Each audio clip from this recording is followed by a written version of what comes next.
Buenos días, hermanos. Buenos días. De verdad que es una alegría escuchar a todos los hermanos alabando al Señor. Esas canciones nos llegan al corazón cuando uno ve a toda la congregación con esos ánimos. De verdad que es muy reconfortable. Esperemos que la predicación nos aumente los ánimos y el amor por el Señor. Amén. Hermanos, vamos a seguir con la serie de las falsas doctrinas. Por hoy tenemos la grandeza del Padre, la humildad de Cristo y la soberbia del papado. ¿Quién o qué es Dios? Es la pregunta que el impío en su orgullo, arrogancia y jactancia siempre ha hecho, en especial para burlarse de los creyentes o para rebatirlos. Hace apenas unos pocos días, durante una jornada de evangelización, una persona que repartía energía y amor por medio de abrazos, afirmó con dureza que no tenía nada de qué arrepentirse, que no tenía nada que agradecer al Señor. Dijo: todo lo que tengo lo he hecho por mis capacidades y mis grandes esfuerzos, y no hay Dios que juzgue, porque todos somos Dios. Dice el necio en su corazón: no hay Dios, se han corrompido, hacen obras abominables, no hay quien haga el bien, nos dice el Salmo 14:1. En realidad, imaginarse a Dios es imposible para el ser humano. ¿Cómo poder definir el poder absoluto? La absoluta bondad. ¿Cómo se podrá describir la máxima expresión de amor? ¿Cómo imaginarse el máximo resplandor sin necesidad de sol? ¿Cómo describir la tranquilidad total, el máximo reposo? ¿O cómo imaginar la ira del Creador? Ante la incapacidad de imaginarnos al Todopoderoso, al Dios de amor y de justicia, el hombre piadoso ha tratado de describirle desde sus atributos. Trabajo nada fácil, pero de gran regocijo. Nuestro amado pastor, durante 42 domingos, nos habló de los atributos de Dios, aclarándolos que le faltaron no pocos. ¿Y para qué hablamos de sus atributos los creyentes? A diferencia de los impíos, lo hacemos para conocerlo más, para amarlo cada día más, para entregarnos plenamente a Él, para pedirle cada día que nos aumente la medida de fe que nos ha dado, para pedirle que no permita que nos salgamos del camino, para pedirle que perdone nuestros pecados. Señor Padre Santo, Dios Todopoderoso y amado, Señor, ponemos este día en tus manos como todos los días, Señor. Ponemos esta prédica en tus manos, Señor. Que sea tú, Señor, seas tú, Señor, hablando, Señor. Padre, quita toda carnalidad, Señor, y que sea un momento, Señor, para conocerte más, Señor, para amarte más, Señor, para ser más reverentes ante ti, Señor, y para que podamos entregar toda nuestra vida a ti. Te lo pedimos en el nombre del Señor Jesucristo. Amén. Tenemos una segunda parte, el Padre. Acompáñenme por favor al Salmo 18. Cuando nosotros leemos la Biblia, lo que nos encontramos, como hemos dicho una y otra vez, no es la historia de los hombres, es la historia de Dios en la vida de los hombres. Lo que hace la Biblia en uno y otro momento es hablarnos de ese Dios todopoderoso. Siempre nos habla del Padre y en toda la Biblia nos da un reflejo del Hijo. Pero también los hechos de la Biblia, cierto, no solo se dan en pasado, sino que a veces se dan en presente y no pocos se proyectan para el futuro. Salmo 18. Te amo, oh Señor, fortaleza mía, Señor, roca mía y castillo mío, y mi libertador, Dios mío, fortaleza mía, en Él confiaré. Mi escudo y la fuerza de mi salvación, mi alto refugio, invocaré al Señor, quien es digno de ser alabado, y seré salvo de mis enemigos. Me rodearon ligaduras de muerte, y torrentes de perversidad me atemorizaron. Ligaduras del Seol me rodearon, me tendieron lazos de muerte. En mi angustia invoqué al Señor y clamé a mi Dios. Él oyó mi voz desde su templo y mi clamor llegó delante de él a sus oídos. La tierra fue conmovida y tembló. Se conmovieron los cimientos de los montes y se estremecieron porque se indignó él.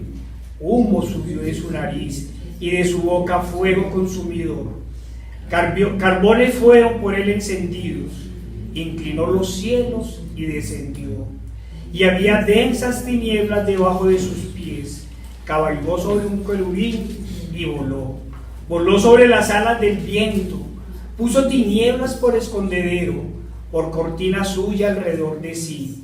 Oscuridad de aguas, nubes de los cielos.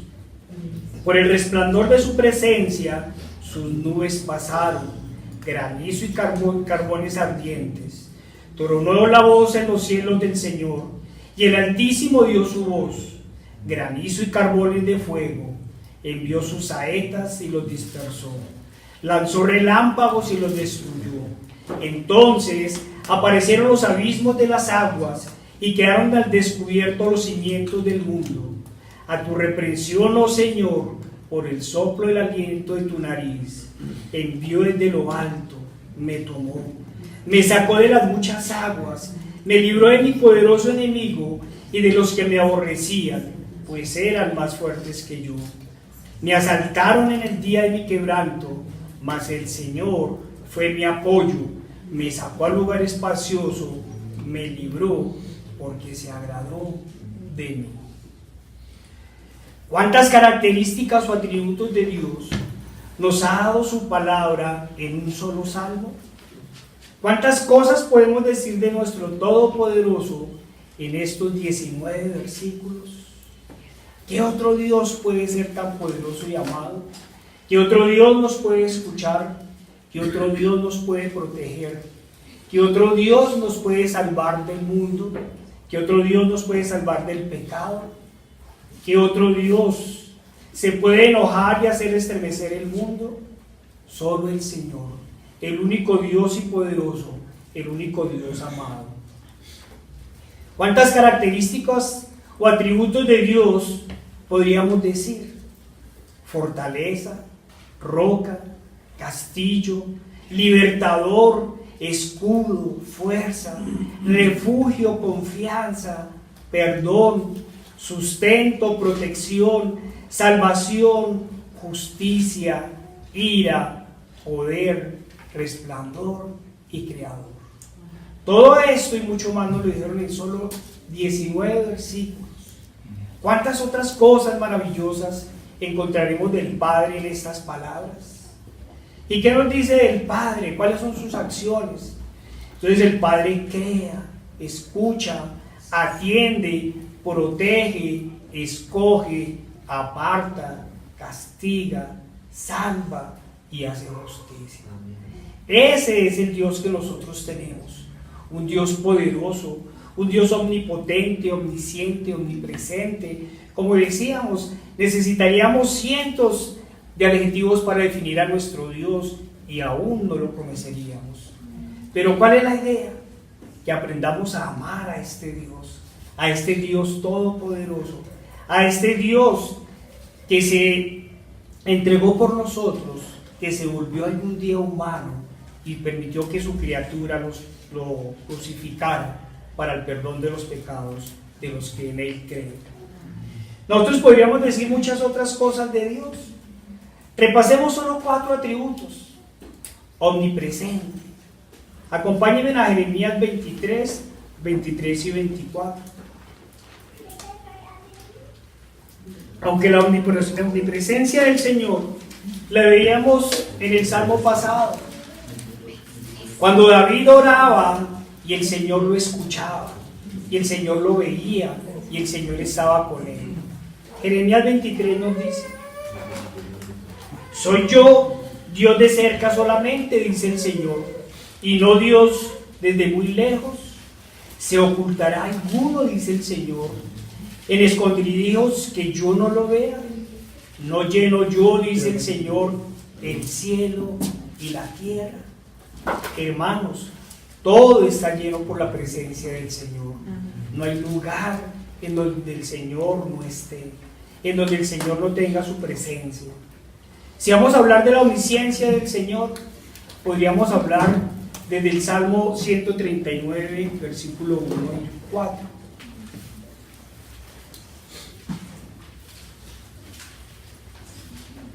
Acordemos que también el Nuevo Testamento dice que cuando nosotros oremos no nos preocupemos, porque el Señor de antemano ya sabe lo que nosotros necesitamos. Por eso tenemos que aprender a confiar en el Señor. Oh Señor, tú me has examinado y conocido. Tú has conocido mi sentarme y mi levantarme. Has entendido desde lejos mis pensamientos. Has escudriñado mi andar y mi reposo. Y todos mis caminos te son conocidos, pues aún no está la palabra en mi lengua, y he aquí, oh Señor, tú la sabes toda. Por eso el Señor es el único que puede perdonar pecados, porque es el único que conoce nuestro corazón, es el único que conoce nuestros pensamientos. A Él no lo podemos engañar. Pero el Señor también es omnipotente. Acompáñenme a Daniel 4, 35 y 36.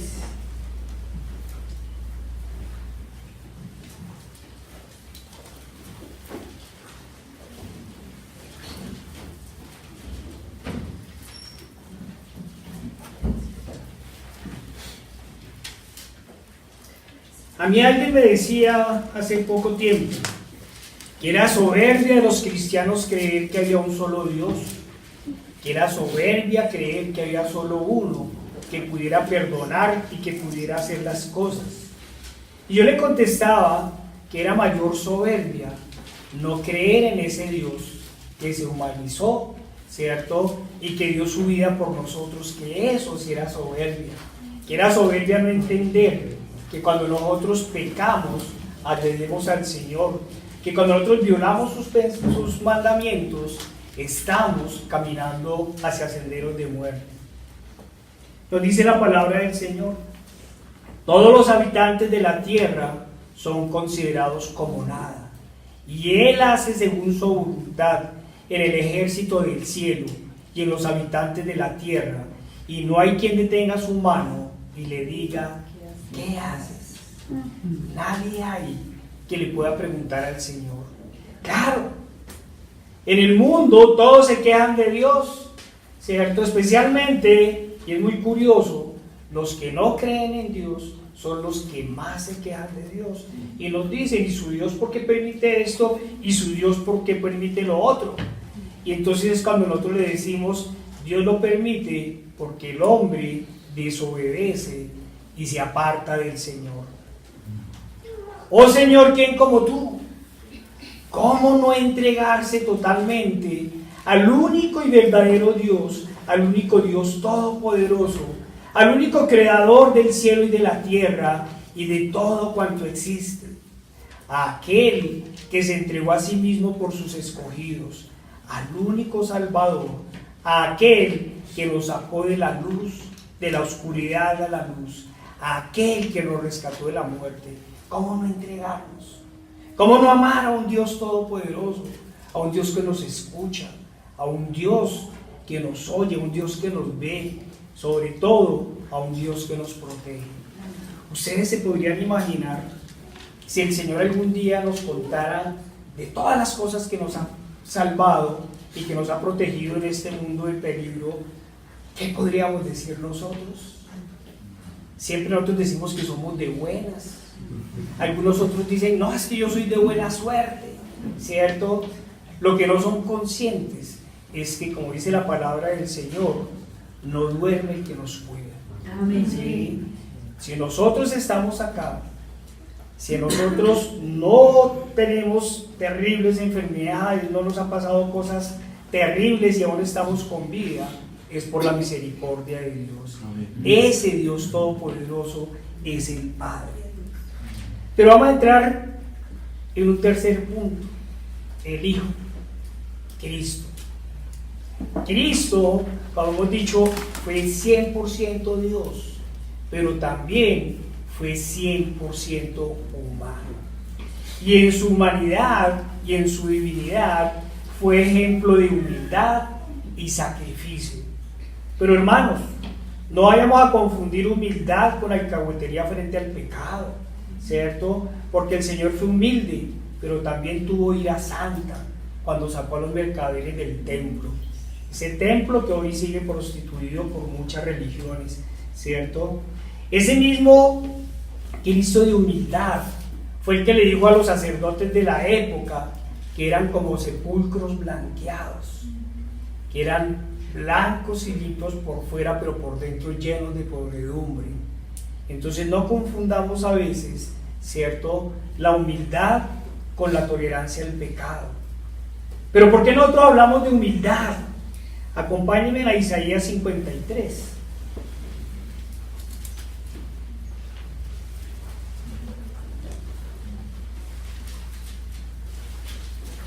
Cuando hablemos de Cristo, no es solo a Jesús al que algunos se refieren, ¿cierto? Porque nosotros tenemos que hablar de nuestro Señor Jesucristo, ¿sí? Cuando hablamos de nuestro Señor Jesucristo, no nos podemos olvidar que fue 100% hombre y también sintió y sufrió. ¿Qué nos dice Isaías 53 del versículo 3 al 7? Despreciado y desechado entre los hombres, varón de dolores, experimentado en quebranto, y como escondimos de él el rostro, fue menospreciado y no lo estimamos.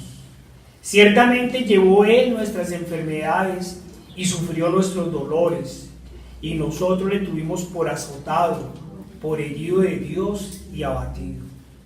Mas el herido fue por nuestras rebeliones, molido por nuestros pecados. El castigo de nuestra paz fue sobre él, y por su llaga fuimos nosotros curados. Todos nosotros nos descarriamos como ovejas, cada cual se apartó por su camino, mas el Señor cargó en él el pecado de todos nosotros. Angustiado él y afligido, no abrió su boca. Como cordero fue llevado al matadero, y como oveja delante de sus trasquiladores, enmudeció y no abrió su boca. ¿No es esta la máxima expresión de la humildad? Como hombre y como Dios, no protestó ante su asesino, no protestó ante quienes lo abofeteaban, no protestó ante la cruz, nunca dijo que él era el santo y justo, pero siempre dijo que el santo y justo moriría por nosotros, por los culpables. Pero ni como hombre ni como Dios se levantó de la cruz a reclamar por su crucifixión. Y no lo hizo porque sabía que era la única forma de liberarnos a nosotros del pecado, de liberarnos a nosotros, ¿cierto?, de la condenación eterna. Acompáñenme a Mateo 9:10. Mateo 9, versículo 10 al 11.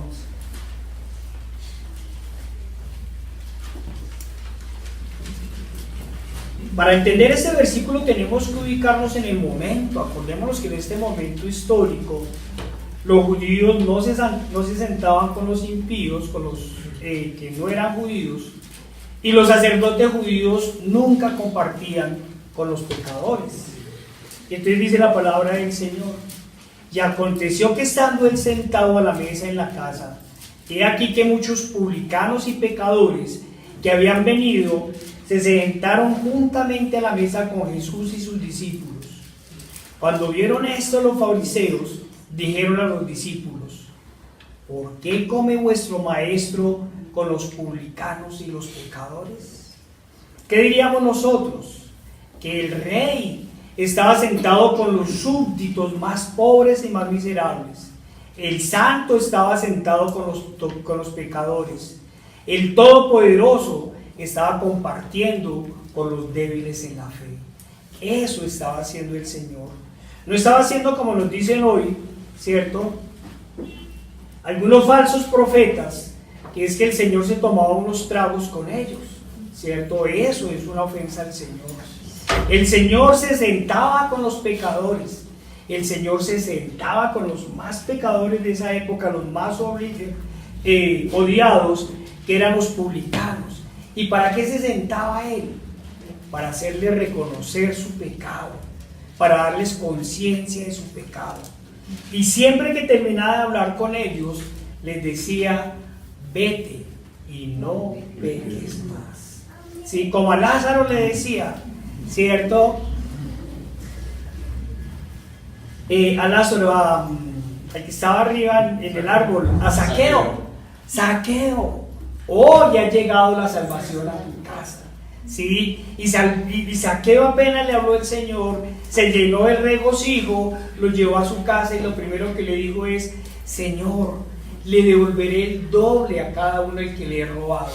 Y comenzó a mostrar verdaderos frutos dignos de arrepentimiento. Ese es Cristo. ¿Sí?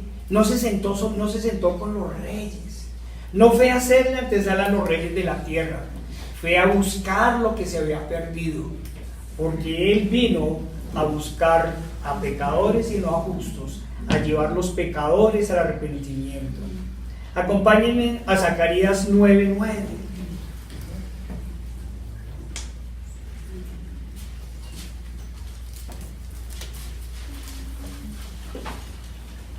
Nuestro Señor nos dio siempre ejemplo de humildad, ¿cierto? No olvidemos que Él fue el que le lavó los pies a los discípulos. En esa época los sacerdotes, los maestros, ¿sí?, eran muy respetados, y cuando el Señor fue a lavarle los pies al discípulo, los discípulos: pero Señor, ¿cómo vas a hacer esto? ¿Sí? Y Él les recordó que el verdadero creyente vino aquí a servir y no a ser servido. Dice la palabra del Señor: alégrate mucho, hija de Sión, da voces de júbilo, hija de Jerusalén. He aquí, tu rey vendrá a ti, justo y salvador, humilde, y cabalgando sobre un asno, sobre un pollino, hijo de asna. El Señor no pidió el caballo de paso más fino, el alazán más imponente, ¿cierto?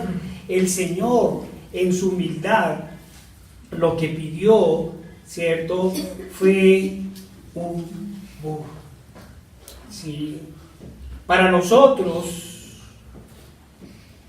es un animal un poco despreciable, ¿cierto? Cuando alguien tiene problemas de aprendizaje, cuando alguien no es digno, lo primero que uno le dice es: no sea burro.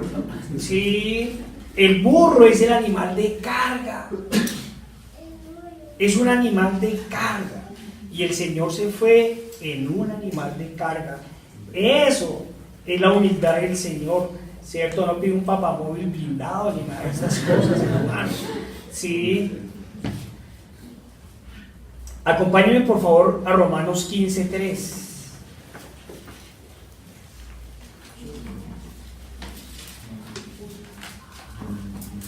A nosotros la psicología, como lo repetimos una y otra vez, la psicología del siglo XXI, ¿cierto?, nos dice: valórate, ámate en extremo, ¿sí?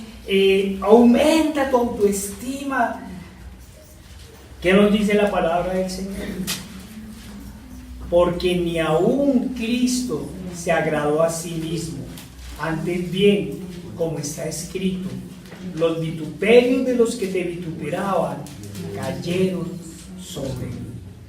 Eso era lo que hacía el Señor cada vez que lo humillaban, cada vez que lo escupían, ¿cierto? Eso hizo el Señor cuando el pecado de todos nosotros recayó sobre Él. Sí, se regocijó en su humildad, sí, en su amor por nosotros. Recogió todos los pecados de nosotros y Él pagó por nosotros. Y pagó el precio más alto que puede haber pagado alguien, ¿cierto? Y que fue porque en unos minutos el amor del Padre fue quitado del Hijo y el Padre descargó toda su justicia contra el Hijo. Esa justicia que debemos haber pagado nosotros, ¿sí? Pero el Señor lo hizo y lo hizo voluntariamente. Se entregó a sí mismo, dicen las Escrituras. Acompáñenme por favor a Filipenses 2:8.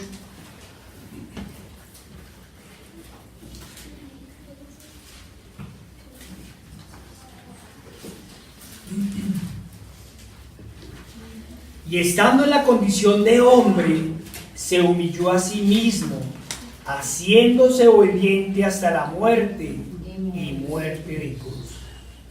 ¿Por qué nos aclara que la muerte de cruz? No se nos olvide que en ese momento a quienes crucificaban, a quienes llevaban a la cruz, era a los delincuentes más peligrosos, a los delincuentes más odiados, a los que hacían las cosas más terribles, ¿sí? El justo murió como el peor delincuente. El santo murió como el peor de los pecadores, ¿cierto? ¿Y cómo lo hizo? Lo hizo en silencio. Acompáñenme por favor a Mateo 27:12. 27:12.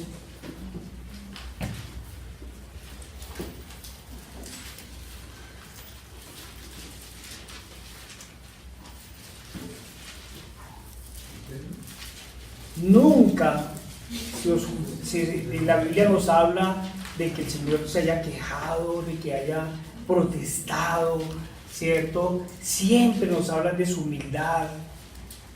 Lo único dijo en la cruz: Padre, ¿por qué me has abandonado? Fue lo único que dijo en la cruz. Nos dice Mateo 27:12: y siendo acusado por los principales sacerdotes y por los ancianos, nada respondió. Pilatos entonces dijo: ¿no oyes cuántas cosas testifican contra ti? Pero Jesús no le respondió ni una palabra, de tal manera que el gobernador se maravillaba mucho. A veces el silencio es muestra de humildad, pero también es muestra de sabiduría. Nosotros tenemos que aprender cuándo tenemos que callar. Hay un lugar donde no hemos aprendido a callar nunca, y es en nuestros hogares. Cuando tenemos discusiones, ¿cierto? Siempre creemos que estamos en un debate y que tenemos que ganar el debate. Lo que no sabemos es que estamos perdiendo amor, estamos ganando odio, ¿cierto? No vamos a decir que perder la salvación, pero sí estamos perdiendo el amor de nuestro Señor. Aquí es cuando nosotros tenemos que dar nuestro orgullo. ¿Sí? Si el Señor guardó silencio, el Dios Todopoderoso, ¿por qué nosotros no podemos hacer un momento de silencio? ¿Por qué no podemos callarnos? ¿Por qué no podemos bajar la cabeza? ¿Por qué no lo podemos hacer? Porque estamos llenos de orgullo. Y no se nos olvide, hermanos, que el orgullo es el que nos aparta del Señor. Y miren este Dios Todopoderoso, que no solo guarda silencio, sino que es la máxima expresión de la obediencia. Acompáñenme a Juan 6, 38 y 39.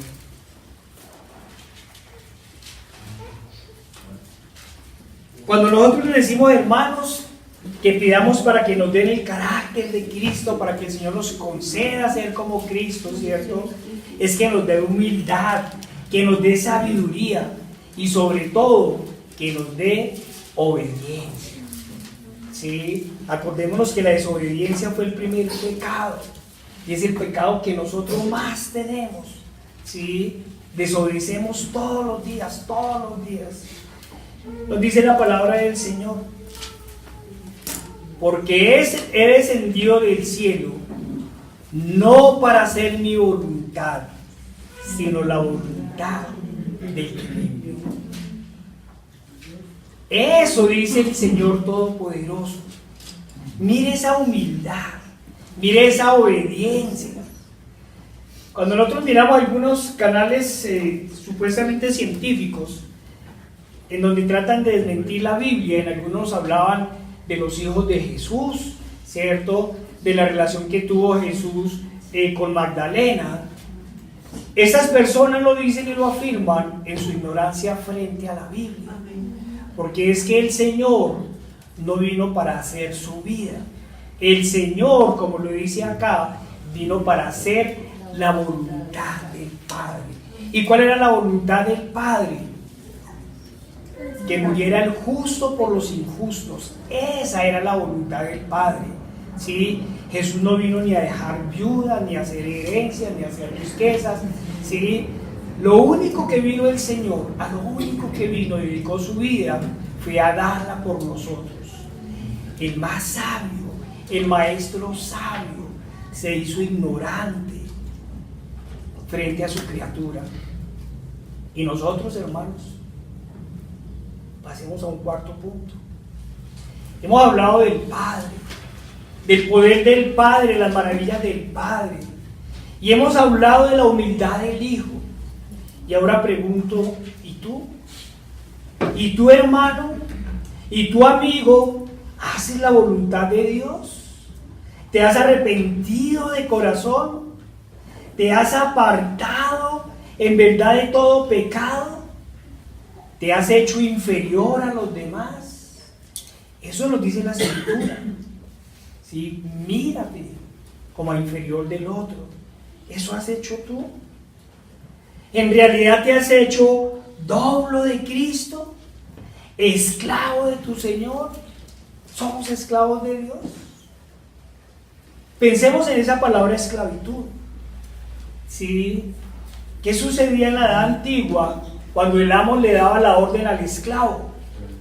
Y el esclavo le decía, ya amo, espere, que es que estoy viendo televisión y ya voy. ¿Sí? No, amo, espere, es que voy a ir a reunirme con mi novia, ya vengo. ¿Sí le decía? ¿Sí? Ahora nosotros tenemos el amo más maravilloso, y esos eran amos crueles. Y ni se diga de los amos, ¿cierto?, norteamericanos y latinoamericanos, cuando trajeron de esclavos a los afrodescendientes, que esa ha sido la peor de la esclavitud, la más salvaje, la más bárbara, ¿sí? Y sin embargo los esclavos eran fieles a sus amos. Y nosotros que tenemos por amo al más benevolente, al más santo, al más protector, al que nos da las cosas que le pedimos, ¿le hacemos caso? ¿En verdad nos hemos vuelto esclavos de nuestro Señor? Preguntémoslo por un momento. Hermano, ¿te apartas de todo lo que te aleja de Dios? ¿Te apartas? ¿Lo haces a un lado? ¿O puede más tu hipocresía, o tu envidia, o tu exceso de amor propio? Porque ese exceso de amor propio es lo que nosotros tenemos. Y eso se llama orgullo. Hermano, has dejado amigos, familia, bienes, estudios, costumbres, gustos, trabajos por tu Señor. ¿Lo has hecho? ¿Has dejado algo por tu Señor? ¿Por el que dio la vida por ti? ¿Por el que murió en una cruz por ti? ¿Has dejado alguna de esas cosas? No, este amigo no me conviene, es el que me aleja. No, la pereza, no, voy a vencer la pereza, no, voy a quitar la televisión, ¿sí? Voy a controlar el internet, voy a levantarme 10 minutos más temprano, media hora más temprano, voy a dejar de trabajar tanto, ¿sí? Voy a trabajar lo mandado por el Señor, en el momento que trabajo lo hago a conciencia. Eso lo hacemos. Y miramos qué es lo que desagrada al Señor y evitamos hacer lo que desagrada al Señor. Las relaciones con nuestra pareja, ¿sí? Los noviazgos, porque para nuestro Señor no hay noviazgos, hay compromisos, ¿sí? Tenemos un compromiso respetuoso, mandado por el Señor, o cerramos la cortina para que el Señor no mire. Sí, eso es lo primero que tenemos que pensar. En verdad, ¿amas a tu prójimo como a ti mismo? ¿Has roto todos los cánones sociales y miras al rico y orgulloso como el esclavo de sus pecados que será condenado? ¿Y miras al creyente pobre y humillado como ese real sacerdote que nos habla la Biblia? Porque el pobre y humillado es el real sacerdocio, nos dice Pedro. Si lo hacemos en verdad, miras al pobre y al indigente como superior a ti, o al menos igual a ti. Sí, yo sé que a veces uno tiene que tener cuidado que no lo roben, pero uno ve que va el indigente tranquilo y la gente comienza y se apartan y lo miran con asco y con desprecio. ¿Por qué no le predican? ¿Por qué no van y le dicen que Dios lo ama? Sí, que Dios es el Señor de él, que Dios lo puede sacar de esa situación. Desafortunadamente en nuestro país, por no decir que toda la mayoría de los indigentes están en la calle por el pecado, por el vicio, por la droga, ¿sí? Y nosotros vamos, al menos nos acercamos, ¿sí? Cuando nos piden una moneda, por lo menos uno dice, Camil, le gasto algo, le doy un café, no se me arrime, ¿sí? Ese es el amor que nosotros le tenemos al otro. ¿Qué hubiéramos hecho nosotros en el lugar del Señor? Si el Señor estuviera acá, a ellos se los llevaba a almorzar a la mesa, a hablarles a ellos, a predicarles a ellos, ¿sí? Pero ¿y nosotros? ¿Vamos a algún lado a predicarle a los demás? ¿Sí? ¿O miramos primero la condición social? Uy, no, que sea que tal llegue ese tipo allá a la iglesia, ¿no? Le baja estatus a la iglesia, ¿sí? O como le decía alguien a un hermano pastor, no, pastor, ¿cómo así que usted estaba por allá en la parte de arriba de Ciudad Bolívar? No, usted no está para eso. Nuestro compromiso está de la 100 para acá, ¿sí? Ese es el compromiso de nosotros con nuestros hermanos. Ese es el amor que tenemos por nuestros hermanos. Hermano, ¿acepta la autoridad de los demás? ¿Usted acepta la autoridad de los demás? ¿Acepta la autoridad de su papá, de su mamá? ¿Usted se sujeta en su casa? Porque ese es un mandamiento, honrar a padre y madre. ¿Sí? ¿Usted se sujeta al pastor de la iglesia? ¿Se sujeta a los demás hermanos?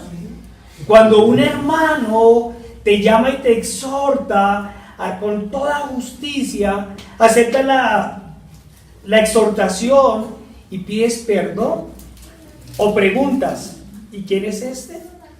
¿Quién le envió? Atrevido e igualado. ¿Con qué autoridad me criticas? No me juzgues. ¿Eso será lo que hacemos? ¿O de verdad le damos las gracias al hermano que está preocupado por nosotros, cierto, que nos está llamando porque no fuimos a la iglesia, que nos está advirtiendo, mire, no se enfríe? Por eso es que uno no va por allá, porque si uno falta comida en esa llamadera, no, es que uno no está llamando lista, uno llama a preguntar, ¿está bien? ¿Está bien? Hermano, tenga cuidado, no se enfríe, hermano. Sí, lo decíamos en el estudio del jueves. Cuando usted se siente mal, cuando usted o está enfermo o está desesperado, es cuando más tiene que ir a la iglesia. Cuando usted está enfermo y triste, es cuando más tiene que ir a la iglesia. Cuando usted cree que definitivamente está mal, es cuando más se tiene que arrodillar ante el Señor y orarle y pedirle, no reclamarle. Mire, el Señor, todos los días voy a la iglesia, voy los jueves a la reunión, y Señor, mire el vecino, allá nadie se enferma, tienen 2 carros, tienen buenos trabajos, ¿sí? No, si nosotros estamos desempleados, y aquí hay hermanos que han estado en esa situación 6 meses, 1 año, es cuando más han orado, ¿sí? El verdadero hijo, cuando está enfermo, es cuando más se entrega a su Señor, ¿cierto, hermana Adriana? Aquí tenemos un milagro. Bueno, tenemos varios milagros, mi hermana Mireya también, sí, es un milagro del Señor. ¿Pero por qué son un milagro del Señor? Porque se humillaron ante su Dios y con humildad le clamaban y le decían, no le decían, sáname en 8 días. Señor, yo te pido que me sanes, pero no hagas mi voluntad, sino la tuya. Si te agrada sanarme, Señor, sáname. Y si me llevas, Señor, que sea contigo. Sí, no decían decreto, declaro y está. No, ¿cierto? Nosotros somos esclavos de Cristo. Yo no le puedo reclamar al Señor. Yo le pido al Señor. Yo me arrodillo en mi cama, al lado de mi cama, y le pido al Señor. Esto es lo que hay que hacer. Hermano, cuando escuches la palabra del domingo, buscas en el mensaje a tu Señor, buscas el conocimiento de Dios para enamorarte cada día más de Él, para amarlo cada día más de Él, o esculcas con minucia cualquier equivocación del pastor para criticar y murmurar, porque nosotros nos equivocamos.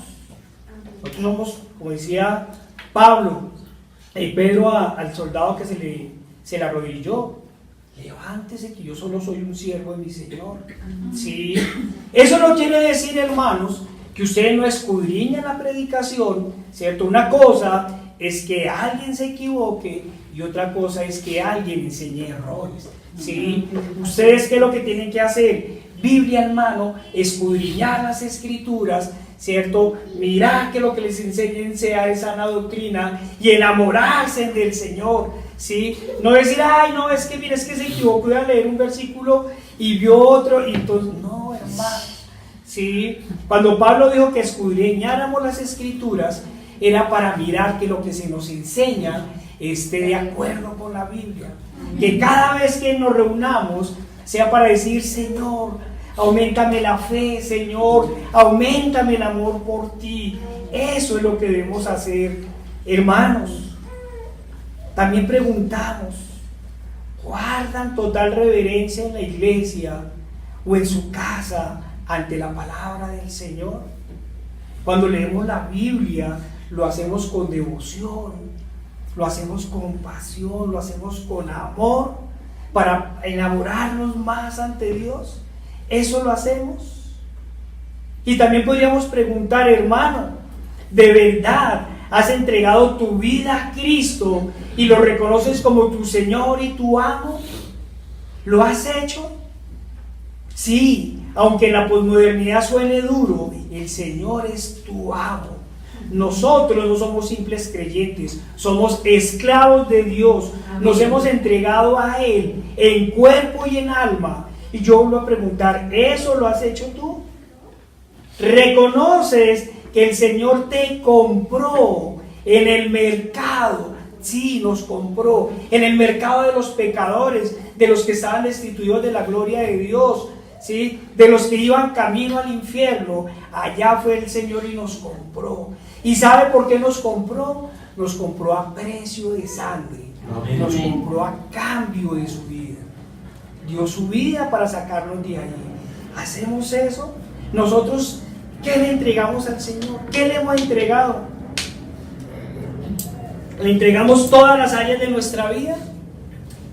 O Señor, mire, sí, pero en mi finanza no se meta, Señor.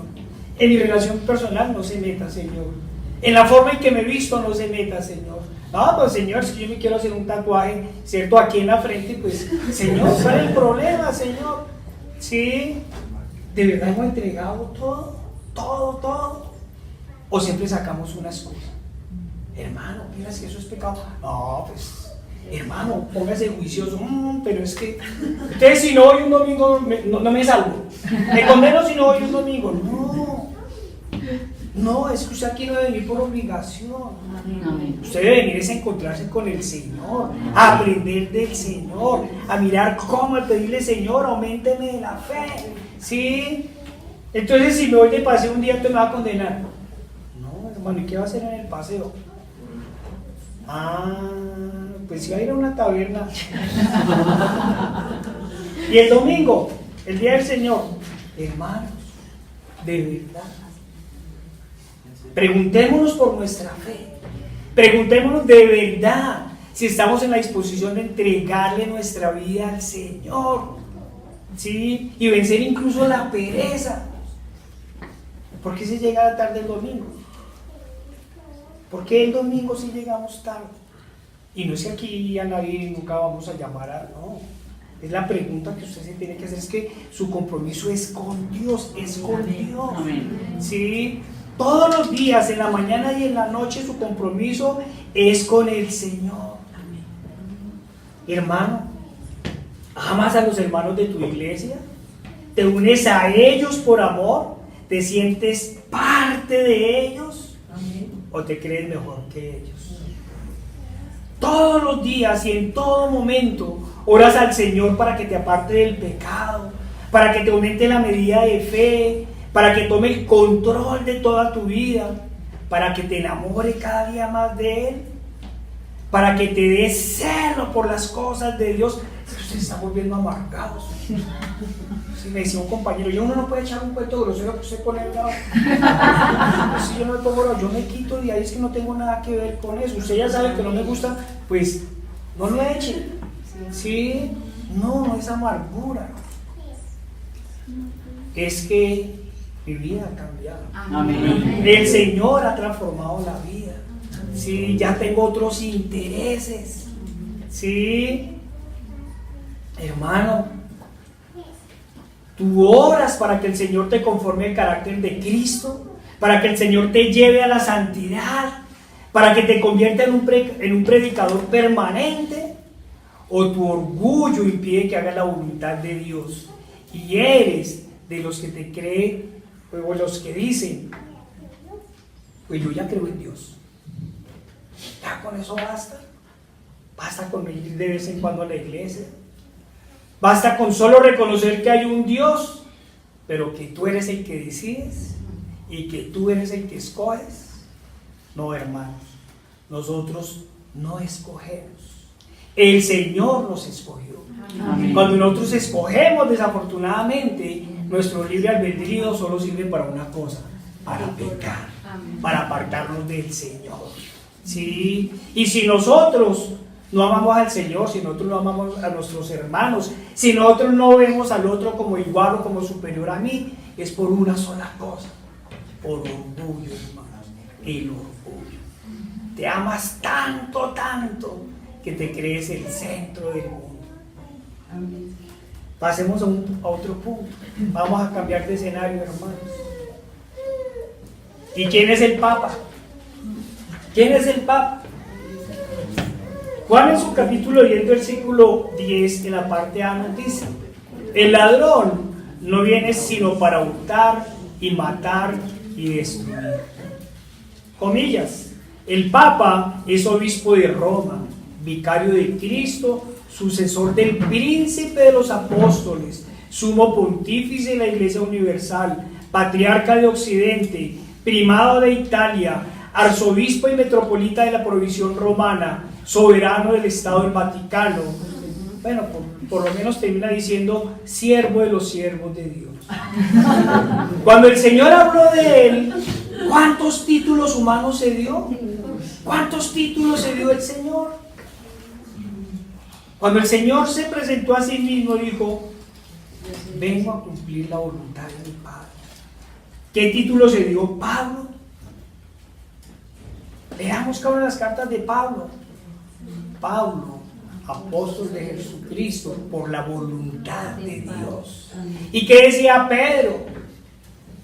¿Cómo firman las cartas Pedro? Pedro, príncipe de los apóstoles, principal apóstol, siervo de Jesucristo, siervo de Jesucristo. ¿Y qué dijo Moisés de él? ¿O cómo se presentaba Abraham? Sí, comillas. El sumo pontífice, obispo de Roma y sucesor de San Pedro, es el principio y fundamento perpetuo y visible de unidad, tanto de los obispos como de la muchedumbre de los fieles. En la Biblia diría como de las muchas aguas.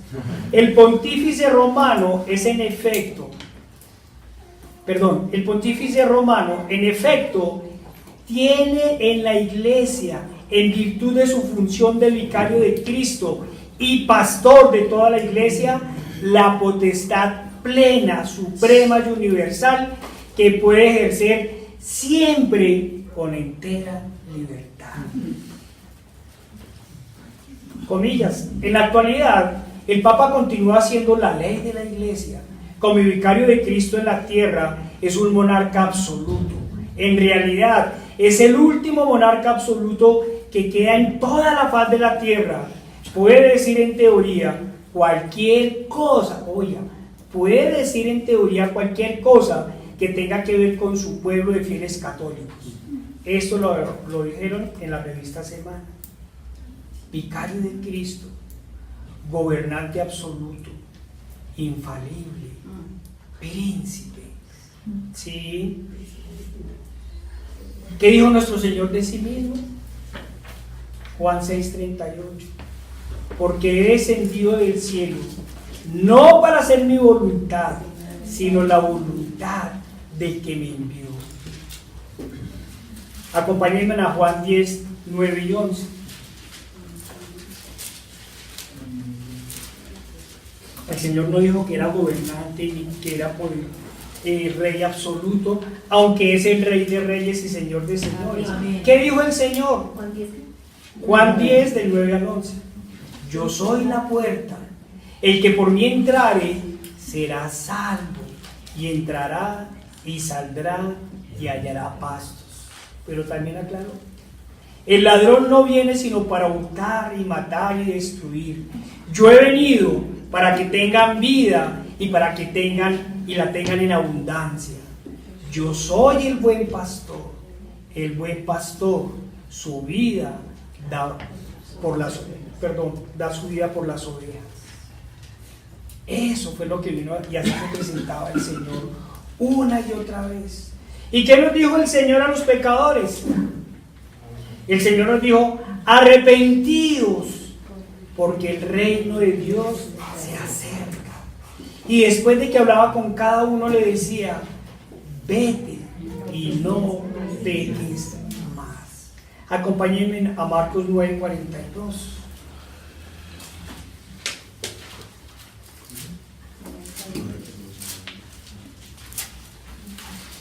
Nuestro Señor Jesucristo le dio toda la potestad al Padre y se negó toda libertad. Lo único que dijo es que venía a hacer la voluntad del Padre. Dice Marcos 9:42: cualquiera que haga tropezar a uno de estos pequeñitos que cree en mí, mejor le fuera que se atase una piedra de molino al cuello y se le arrojase en el mar. Duras esas palabras, pero siguió: si tu mano te fuera ocasión de caer, córtala. Mejor te es entrar en la vida manco que teniendo dos manos ir al infierno, al fuego que no puede ser apagado, donde el gusano de ellos no muere y el fuego nunca se apaga. Lo que el Señor estaba diciendo es que teníamos que deshacernos de todo lo que nos lleve al pecado, de todo. Y sigue: si tu ojo te hace caer, sácatelo. Y si tu pie te hace caer, córtatelo. Está diciendo: despréndanse del pecado, ¿sí? Caminen hacia la santidad. Sed santos porque yo soy santo, decía, ¿sí? Y además el Señor dijo en Juan 3:3: de cierto te digo, que el que no naciere de nuevo no puede ver el reino de Dios. El Señor nos está llamando a un nuevo nacimiento. Nos está diciendo que tenemos que romper nuestra vida de mala comodidad en el pecado y que tenemos que entregarnos a una vida de santidad, que tenemos que entregarnos a una vida de amor por Él, que tenemos que entregarnos a nuestros hermanos, ¿sí? Que tenemos que velar los unos por los otros. Eso nos dice el Señor. Pasemos al punto 7. ¿Y qué dice el Papa? Mensaje a las juventudes: no le teman al futuro, atrévanse a soñar a lo grande, Mantengan viva la alegría, no se la dejen robar. Ayúdenos a nosotros los mayores a no acostumbrarnos al dolor y al abandono. ¿Cuánto lo necesita Colombia para ponerse en los zapatos de aquellos que muchas generaciones anteriores no han podido o no han sabido hacerlo, o no atinaron con el modo adecuado para lograr comprender? Comillas. Bueno, lo anterior lo dijo en su venida a Colombia. Estando en este lugar, dice el Papa, israelíes y palestinos, judíos, cristianos y musulmanes, para ofrecer nuestra oración por la paz, por Tierra Santa y por todos sus habitantes. Comillas. Dios quiere a todos sus hijos, estén como estén, y tú eres hijo de Dios, y por eso la iglesia te quiere y te acepta como eres. De una comunicación telefónica con un transexual español. Comillas. ¡Qué lindo partido hicieron! El fútbol es bueno y saludable para el espíritu colectivo y da un buen ejemplo a los niños, dijo en una recepción frente al Bayern Múnich. No sé, yo miraba en los periódicos durante el Mundial que casi todos los de la FIFA estaban en la cárcel por corrupción y por trampas. Una y otra vez lo hemos dicho, los profetas de Dios siempre trajeron un mensaje: arrepentidos, vuélvanse a Dios, apártense del pecado y sean santos como Dios es santo. Lo anterior lo decía el Papa. Bueno, lo que leí entre comillas, un capítulo 8. ¿Y qué nos dice la Biblia? Voy a leer las últimas palabras que puse del Papa. Qué lindo partido hicieron. El fútbol es bueno y saludable para el espíritu colectivo y da un buen ejemplo a los niños. Sería bueno mirar la vida personal de cada uno de los futbolistas. ¿Sí? Acompáñenme por favor a Santiago 4:4.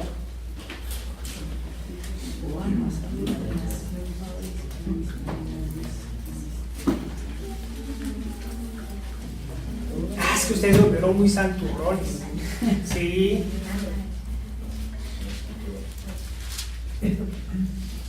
Bueno, ahora no van a preguntar que si ven el partido del martes se van para el infierno, ¿no? Sí, aquí no estamos diciendo que usted no pueda ver fútbol, sí, pero ¿cómo vemos el fútbol? Sí, que mi hermano sobrino Julián diga cuál era su ídolo y cuál era su Dios. Mi vecino ateo me decía: mi religión es el fútbol. Sí, y yo decía, bueno, por lo menos ellos lo tienen claro. Sí, los demás lo tendrán claro. La gente tendrá claro qué es eso. Pero ¿qué nos dice Santiago 4:4? Oh almas adúlteras, ¿no sabéis que la amistad del mundo es enemistad contra Dios? Cualquiera pues que quiera ser amigo del mundo se constituye enemigo de Dios. Santiago no le está diciendo que sueñe alto, ¿cierto? ¿Qué está diciendo Santiago? Está diciendo que nos tenemos que apartar del mundo, que tenemos que ser luz en medio de la oscuridad, ¿sí? ¿Y qué nos va a decir Juan? Acompáñenme a la primera de Juan 2:15-17. Hermanos, miren, el único mensaje de parte de Dios una y otra vez es: entreguen su vida al Señor, sean santos, sean honestos, amen, sean fieles a Dios, ¿sí? Apártense del pecado, apártense del pecado. El Señor no vino a morir en la cruz para que usted sueñe alto, ni para que usted sea feliz, ni para que usted tenga casa, carro y beca, ¿sí? Que el Señor a su bien, en su santa voluntad, haya querido bendecir a unos económicamente. Ellos le tienen que dar doble agradecimiento a Dios, porque les está dando el regalo más preciado, que es la salvación, y porque les ha dado una vida tranquila aquí en la tierra. ¿Sí? No a todos tienen las mismas oportunidades. Primera de Juan 2:15-17. No améis al mundo, ni las cosas que están en el mundo. Si alguno ama al mundo, el amor del Padre no está en él. Porque todo lo que hay en el mundo, los deseos de la carne, los deseos de los ojos y la vanagloria de la vida, no provienen del Padre, sino del mundo. Y el mundo pasa y sus deseos, pero el que hace la voluntad de Dios permanece para siempre. Amén. Es que ustedes critican mucho y le falta mucho amor, hermanos. Acompáñenme a Mateo 15, 7 al 21. Perdón. Bueno, yo creo que es al revés. Mateo 7, sí, 15 al 21. No, bueno, qué pena, hermanos. Nos dice, la palabra del Señor nos dice: guardaos de los falsos profetas. Guardaos de los falsos profetas que vienen a vosotros con vestidos de ovejas, pero por dentro son lobos rapaces. Por sus frutos los conoceréis. ¿Acaso se recogen uvas de los espinos o higos de los alborotos? Cuando usted ven esos pastores de falsas doctrinas, ¿cierto? Con escoltas, humillando a sus hermanos, porque todo el mundo le tiene que decir: pastor, pastor, ¿cierto? Y humillan a la gente y llegan regañando y gritando. La primera fila solo es para los importantes, ¿sí? Aquí nos toca, por favor, hágase en la primera fila, ¿sí? Porque algunos, o sea, tenemos que tener en cuenta lo que nos está diciendo el Señor. Nos está diciendo que nos tenemos que guardar de los falsos profetas, ¿sí? Y nos aclara que por sus frutos los conoceréis. Versículo 17. Así, todo buen árbol da buenos frutos, pero el árbol malo da frutos malos. No puede el buen árbol dar malos frutos, ni el árbol malo dar frutos buenos. Todo árbol que no da buen fruto es cortado y echado en el fuego. Hermanos, tengamos cuidado con eso. Todo árbol que no da buen fruto es cortado y echado en el fuego. Y si el árbol es el pastor, ¿cierto? La palabra del Señor es clara y dice: déjalos, son ciegos, guías de ciegos. Y si el ciego guiara al ciego, ambos caerán en el abismo. Así que por sus frutos los conoceréis. Y dice la palabra mayor, versículo 21. No todo el que me dice Señor, Señor, entrará en el reino de los cielos, sino el que hace la voluntad de mi Padre que está en los cielos. Amén. ¿Y cuál es la voluntad de Dios? Hermanos, ¿cuál es la voluntad del Señor? Acompáñenme en la primera de Tesalonicenses 4, 3 al 8.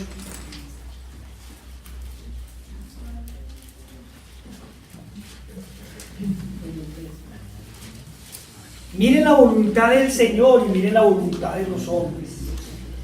Dice el Señor: pues la voluntad de Dios es vuestra santificación, que os apartéis de fornicación, que cada uno de vosotros sepa tener su propia esposa en santidad y honor. Amén.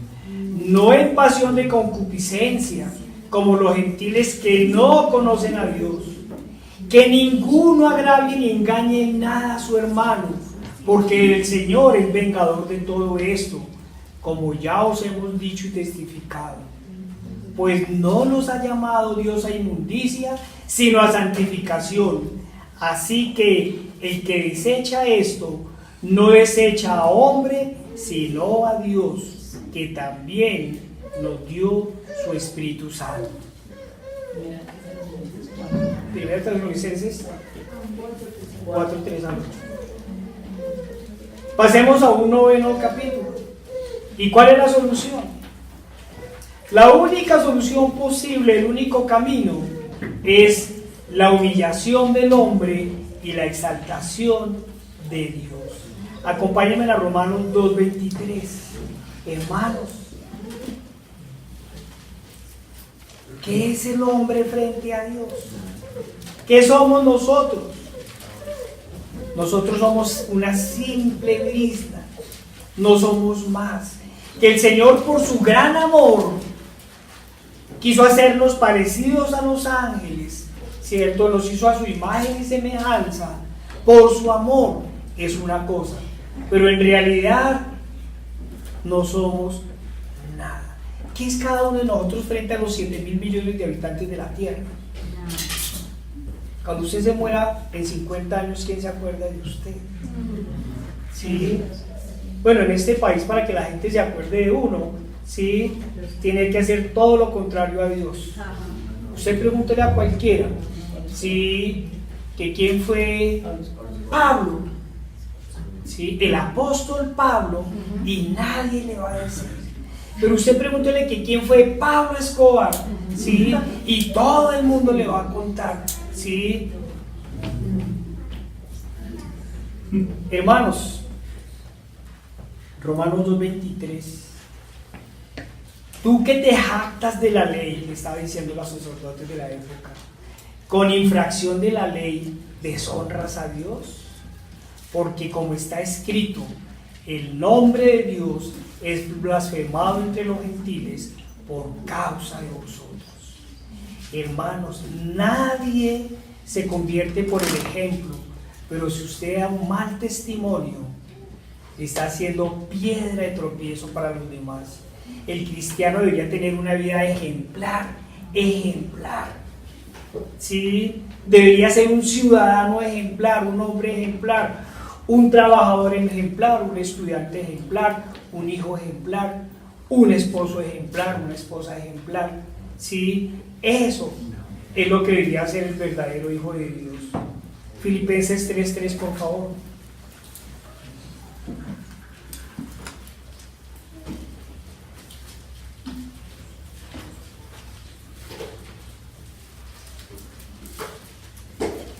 Por lo demás, hermanos, gozaos en el Señor. A mí no me es molesto el escribirles las mismas cosas, y para vosotros es seguro. Guardaos de los perros, guardaos de los malos obreros, guardaos de los mutiladores del cuerpo, porque nosotros somos la circuncisión, los que en espíritu servimos a Dios y nos gloriamos en Cristo Jesús, no teniendo confianza en la carne. Hermanos, cuando nosotros nos humillamos a Dios, si nos vamos a gloriar de algo, como Pablo, ¿cierto?, ¿en qué nos vamos a gloriar? En Cristo Jesús. No podemos tener confianza en la carne, ni en nuestros esfuerzos, ¿sí? Nuestros ojos no pueden estar puestos en la tierra. Nuestros ojos y nuestra esperanza debe estar puesta en el cielo. Acompáñenme a Romanos 5, 9 al 20.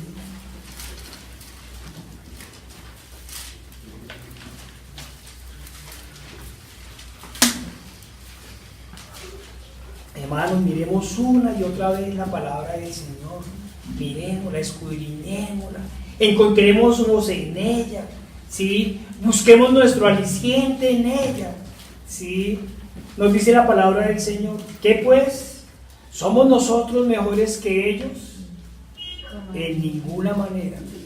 Pues ya hemos acusado a judíos y a gentiles, que todos están bajo pecado. Como está escrito, no hay justo ni aun uno. No hay quien entienda, no hay quien busque a Dios. Todos se desviaron, a una se hicieron inútiles.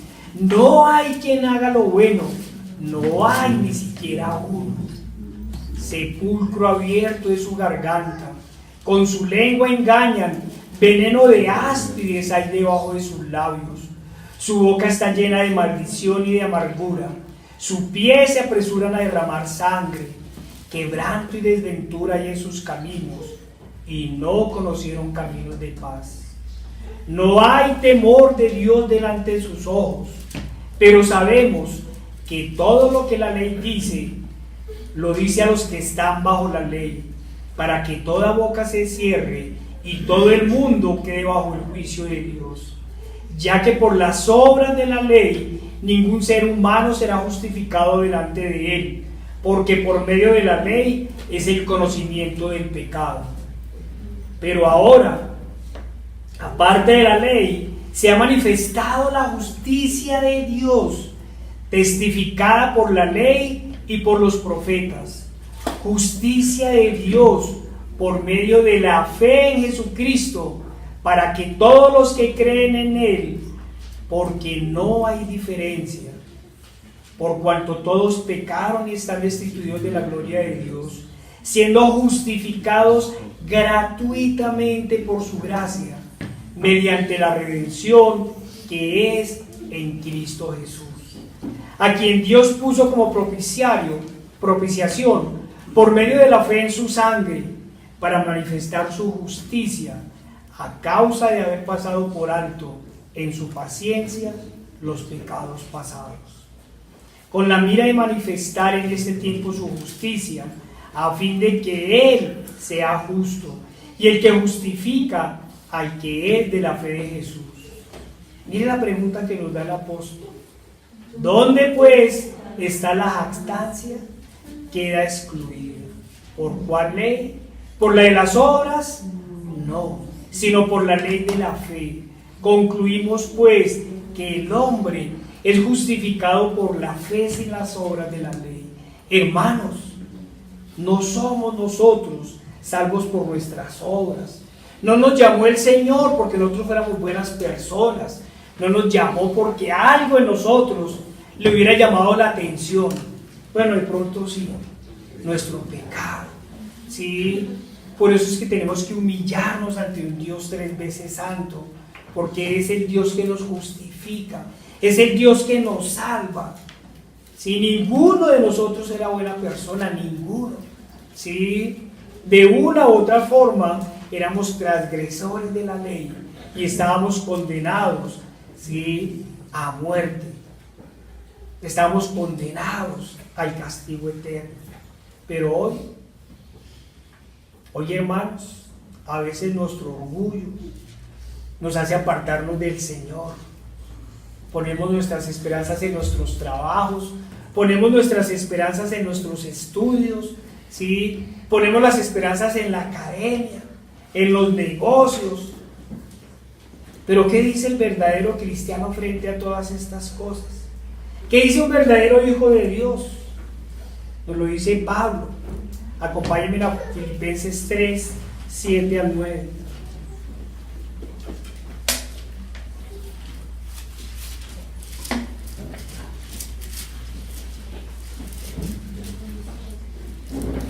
¿Qué nos dice Pablo de las cosas de este mundo? Porque si nosotros miramos el contexto, él está en un debate. Él está diciendo, pues si es por gloriarme, yo era judío de judíos, ¿cierto? Mi maestro fue Gamaliel, da todos sus títulos, pero ¿qué dice Pablo? Pero cuantas cosas eran para mi ganancia, las he estimado como pérdida por amor de Cristo. Y ciertamente aún estimo todas las cosas como pérdida por la excelencia del conocimiento de Cristo Jesús, mi Señor, por amor del cual lo he perdido todo y lo tengo por basura para ganar a Cristo y ser hallado en Él, no teniendo mi propia justicia que es por la ley, sino la que es por la fe de Cristo, la justicia de Dios que es por la fe, al fin de conocerle y el poder de su resurrección y la participación de sus padecimientos, llegando a ser semejante a Él en su muerte. Hemos padecido, hermanos, por Dios. Hemos sacrificado algo por el Señor. Una y otra vez preguntémonos, ¿de verdad amamos a nuestro Señor? ¿Qué es el hombre sin Dios? Nada. Un pedazo de frisna que será echado al fuego. Pero el Señor, en su inmenso amor, nos ha dado una promesa a todos los escogidos. Hermanos, miren, cuando uno va a hacer una predicación a veces piensa en los hermanos. Y uno dice, no, uno debería llegar, ¿cierto? Y decirles, eres un triunfador. ¿cierto? Y que ustedes salieran de aquí gozosos, llenos de energía, a repartir abrazos, ¿sí? Y cuando se pase el furor del ánimo, usted se encuentre solo y se dé cuenta que no es nada, viene una gran frustración. Yo prefiero que usted salga de aquí, ¿cierto? Pensativo, ¿sí? Bravo, ¿sí? Confrontado, pero que después diga: no soy nada sin mi Señor. Amén. Pero con Él lo soy todo. Amén. Tengo un sueño, tengo una esperanza. Esa esperanza está en Cristo. Esa esperanza está en el cielo. Esa esperanza está en la Jerusalén celestial. Amén. Todo lo de acá lo tengo por basura. Sí, porque hermanos, no hemos venido, hermanos, a regalarles, como dice la palabra, lisonjas, ¿cierto? Ni a decirles que eres un campeón, sino a decirle, hermano, que tiene que entregar su vida a Cristo, que tiene que tomar su cruz y seguirle ahí. Amén. Acompáñenme a Ezequiel 36.